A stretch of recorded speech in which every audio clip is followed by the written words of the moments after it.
আসসালামু আলাইকুম, কেমন আছেন সবাই? আশা করি ভালো আছেন। আমরা আজকে একটা এলজি স্প্লিট এলজি ইনডোর কীভাবে পিসিবি বোর্ড চেক করতে হয় তা দেখাবো। চলুন বন্ধুরা, আমরা স্প্লিটের ইনডোরের কভারটা খুলে নিব। আমরা খুলে নিতেছি। দেখেন ওইখানের ভিতরে 3টা স্ক্রু আছে, উপরে কোনো স্ক্রু নাই, উপরে ক্লিপের মাধ্যমে লাগানো।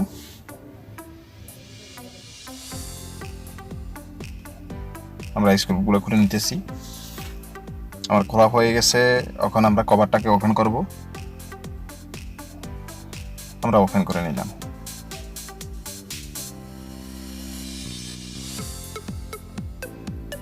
দেখুন এখানের ভিতরে 4টা তার। দেখেন 4টা তার, প্রথম 2টা এটা হচ্ছে কম্প্রেসার আউটপুট এবং কালোটা ফ্যান মোটর কানেকশন খুলতেছি। Fan motor capacitor, fan motor ক্যাপাসিটিটা আউট করলাম।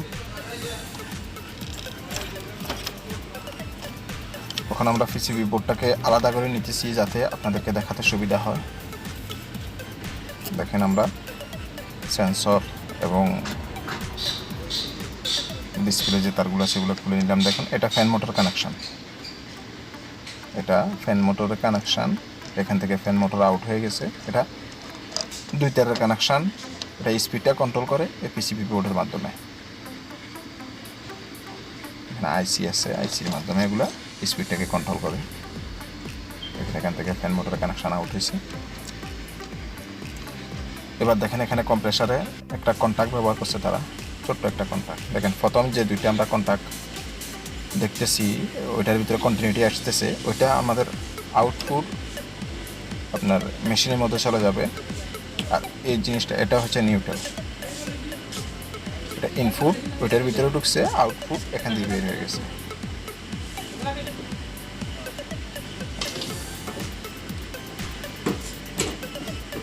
দেখেন আমরা নিউট্রালটা প্রথম যে 2টা, একটা কম্প্রেসার ফেস আর একটা হচ্ছে কম্প্রেসার নিউট্রাল।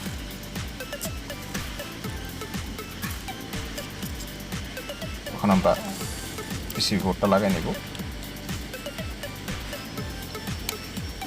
আমাদের এটার ভিতরে কোনো সমস্যা ছিল না, শুধু আপনাদেরকে দেখানোর জন্য আমরা ওইটা বের করে নিলাম।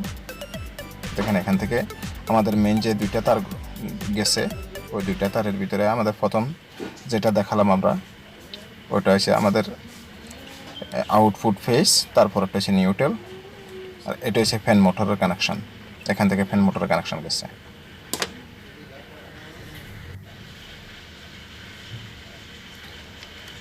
আমরা এখন সুইং মোটরের কানেকশানগুলো আবার লাগাই নেব।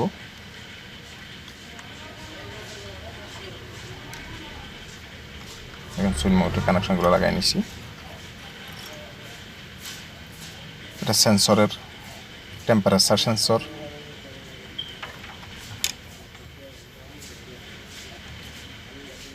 এখানে একসাথে 2টা সেন্সর আসে, টেম্পারেচার সেন্সর, কন্ডেন্সার সেন্সর।